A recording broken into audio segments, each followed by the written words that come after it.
Hello friends, love your food में आपका स्वागत है। आज मैं आपके साथ मालपुआ रेसिपी शेयर करने वाली हूँ। आज मैंने बंगाली स्टाइल मालपुआ बनाया है जो कि बिना खोया के बनता है और ये अंदर से सॉफ्ट और बाहर से क्रिस्पी होता है। तो ये बंगाली स्टाइल मालपुआ बनाने के लिए मैंने इस बाउल में 1 कप मैदा लिया है। ये रेसिपी आटे से नहीं बनता है। नेक्स्ट में इन मालपुआ को क्रिस्पी बनाने के लिए 1/4 कप फाइन वैरायटी के सूजी लिया है और फ्लेवर के लिए 1 टेबलस्पून सौंफ और 2 टेबलस्पून चीनी डालकर मैं इन सभी को एक बार मिक्स कर लूंगी। आप इसमें 1 टीस्पून इलायची पाउडर भी दे सकते हैं। अब मैं इसमें थोड़ा थोड़ा दूध डालकर ना तो ज़्यादा पतला और ना ही ज़्यादा गाढ़ा बैटर बना लूंगी।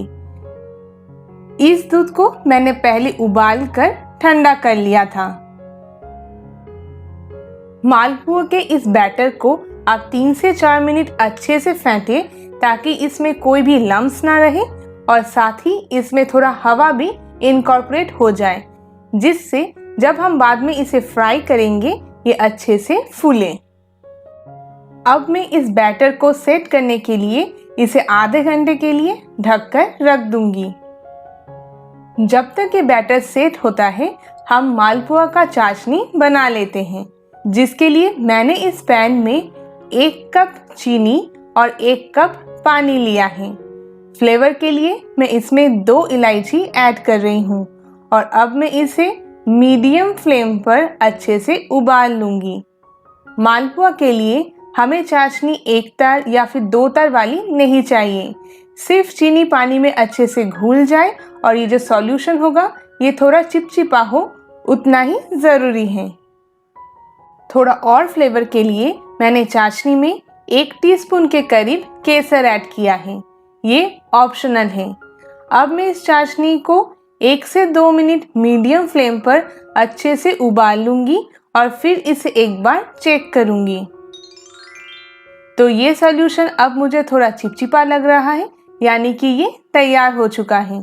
तो अब मैं गैस को बंद करके इसे अलग रख दूंगी। 30 मिनट हो चुका है। आइए एक बार बैटर को चेक कर लेते हैं। ये बैटर अभी मुझे थोड़ा ज़्यादा गाढ़ा दिख रहा है, तो अब मैं इसमें थोड़ा और दूध डालकर बैटर को थोड़ा पतला कर लूँगी ताकि वो एक पोरिंग कंसिस्टेंसी का बन जाए। मैंने बैटर को फिर से 2 मिनट के लिए फेंट लिया है और अब ये फ्राई करने के लिए तैयार है। मालपुआ को डीप फ्राई करने के लिए मैंने पर्याप्त मात्रा में तेल को मीडियम गरम कर लिया है।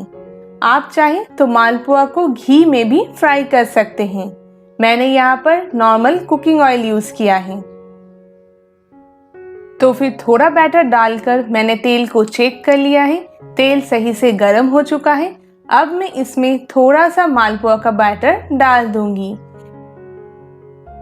मालपुआ को फ्राई करते वक्त आप गैस के फ्लेम को लो मीडियम पर रखें। बैटर को डालते ही मैंने मालपुआ को बिल्कुल भी हिलाया नहीं है। आधा 1 मिनट फ्राई होने के बाद मालपुआ फूलने लगता है और ये खुद ही पैन को छोड़ने लगता है। आप चाहें तो साइड से मालपुआ के ऊपर गरम तेल डाल सकते हैं, जिससे ये ऊपर से भी हल्का कुक हो जाए। और जब ये एक तरफ से हल्का गोल्डन कलर का हो जाए तब आप इसे दूसरी तरफ पलट दें और बिल्कुल इसी तरह लो मीडियम फ्लेम पर इसे पलट पलट कर दोनों साइड से अपने मनचाहा कलर में फ्राई कर लें।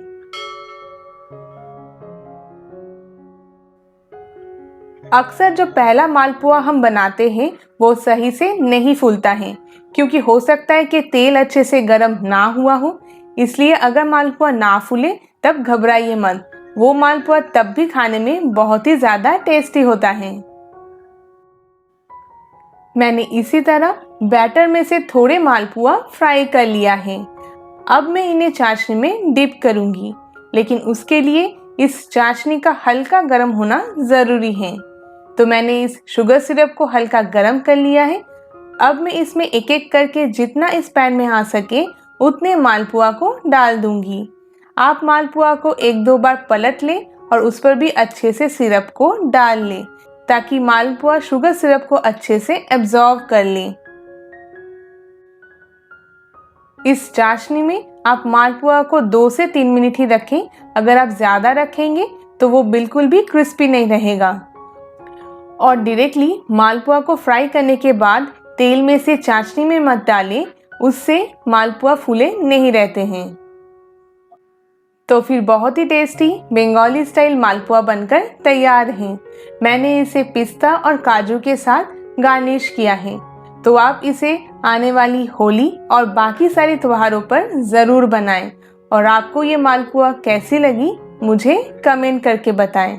इस वीडियो को लाइक और शेयर करें और मेरे इस चैनल को भी सब्सक्राइब करें। Thank you.